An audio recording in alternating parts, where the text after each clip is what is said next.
They laughed at the teen with a backpack. What he did next left them silent. The engines rumbled like a storm rolling down Main Street. Chrome teeth, leather vests, and mocking grins filled the diner's windows as the gang roared in, their boots hitting the pavement like war drums. Inside, a kid no older than 17 sat alone at the counter, hunched over a battered canvas backpack. No patches, no colors, just a plain black hoodie and quiet eyes that didn't belong in a place like this. A deep, guttural laugh echoed through the glass as the biggest of the bikers spotted him. "Hey, schoolboy," he sneered, pushing through the door. "You get lost on your way to daycare?" The others followed, a chorus of jeers rising behind him. The teen didn't flinch. He calmly zipped the backpack shut and slid off the stool. His gaze locked not on the bikers, but on the reflection behind them. Something flickered in his eyes. Not fear, something colder. Outside, the wind shifted. No one saw what was coming next. Not the bikers, not the waitress frozen behind the register, and certainly not the one who dared grab the strap of that old backpack. Because that was the moment everything started to go wrong. Big mistake. 3 towns back, they called him a ghost. Never stayed in one place too long. Never talked more than he had to. Just a boy and his backpack walking the shoulder of forgotten highways with shoes too worn for his age, and a silence that made grown men uncomfortable. His name was Caleb. 17, though he looked younger. Wiry frame, pale skin under a mop of dark hair that always fell in his eyes. He had the kind of gaze that didn't search for friends or comfort. Just exits. That backpack? It wasn't much to look at. Torn straps, frayed seams, a few strange bulges beneath the fabric. But it never left his side. Not when he ate. Not when he slept. Not when a gas station clerk tried to swipe it once and nearly lost a hand. He didn't come from money. Didn't come from love either. Caleb grew up in a trailer on the edge of a logging town his father drank his way out of. His mother disappeared when he was 10. No one looked too hard. Caleb learned early. You survive by being invisible. And when you can't, you make them regret ever seeing you. A week ago, he passed through a city where something changed. A headline on a bathroom wall. A name he hadn't heard in years scrawled in permanent marker above the urinal. It lit something in his chest. A spark that hadn't burned since before the screaming started in his house every night. Now, in this nowhere town, Caleb waited. He'd seen the gang ride in from the edge of the highway, all thunder and testosterone. Local legends. Everyone said not to look them in the eye. Caleb did. And he saw what he was looking for. The wolf tattoo on one biker's neck. It was him. One of them. The man from back then. Caleb's grip on the backpack tightened. Inside were items most people wouldn't understand. Tools, evidence, a homemade recording from years ago. But more than that, there was purpose. This wasn't just revenge, it was justice. And while the gang laughed, mocking the kid in the hoodie, Caleb was already counting steps, noting exits, memorizing faces. The game had begun. They just didn't know they were playing yet. It started. Small, a beer bottle lobbed at his feet, shattering in a burst of brown glass and foam. "Hey, backpack boy, what's in the bag?" "School books." One of the bikers jeered, laughing so loud it rattled the bar windows. Caleb didn't flinch. He just kept wiping down the table where he'd been bussing dishes for 3 days, his eyes lowered like the quiet kid they assumed he was. But inside, his heart beat like war drums. The gang had made this dive bar their hangout since rolling into town. Every night they swaggered in, stinking of sweat and oil, pushing people around, daring anyone to challenge them. Caleb had waited, watched, listened. He knew the one with the wolf tattoo, Rex, was their leader. And he knew Rex had a secret. Caleb had the proof.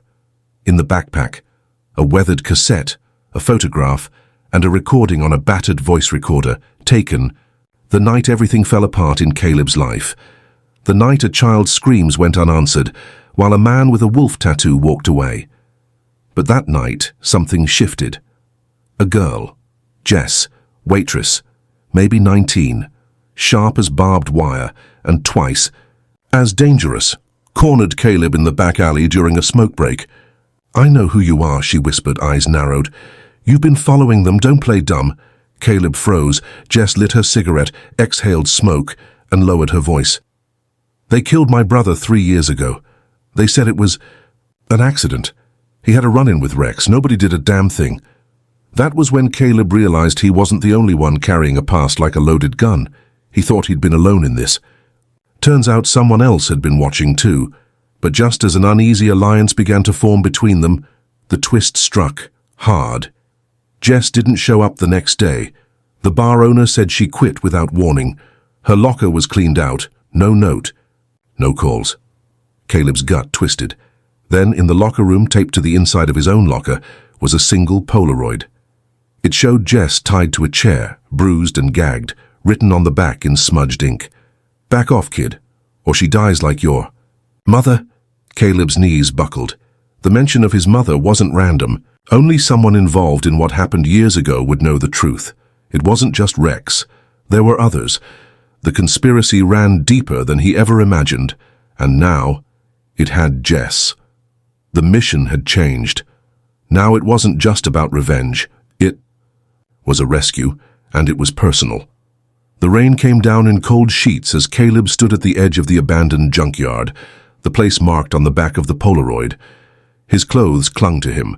Mud soaked his boots, but his grip on the backpack never wavered. Inside, the truth was packed tight. The cassette, the recorder, and now, a small rusted revolver Jess had hidden in her apartment, beneath a loose floorboard. She'd told him about it the night before she vanished. "Just in case," she'd said with a half-smile. "You never know when you'll need a wild card." He crept through the gate, every breath loud in his ears. Flashlights danced in the distance, figures shouting. And there, tied to a steel chair under a cracked floodlight, was Jess, barely conscious, blood on her lip. Rex stood beside her, cigarette in hand, calm as if he were at a poker table. "You should have run, boy," Rex drawled, pulling a pistol from his coat. "You had your chance." Caleb's heart pounded. This was the moment. He could turn back, fade into the shadows like he always had. Let them forget him, or he could step into the fire. He reached into the backpack and pulled out the recorder. Hit play. Rex's voice crackled through the speaker, recorded years ago. "Take the cash, dump the body. No one will ever find her. That kid saw nothing." Jess's eyes shot open. Rex's face paled. The others froze. "You remember that voice?" Caleb's own voice trembled. "Because the police will, the media will. This is over." Rex lunged. So did Caleb. One shot echoed through the yard. For a moment, everything stopped. Then Rex collapsed, gasping, the pistol sliding from his grip. Caleb stood over him, shaking, gun still raised. The gang didn't move. No one spoke. He had done it, but it hadn't brought peace. It had only opened the door to everything that came next. The sun was rising by the time the sirens arrived.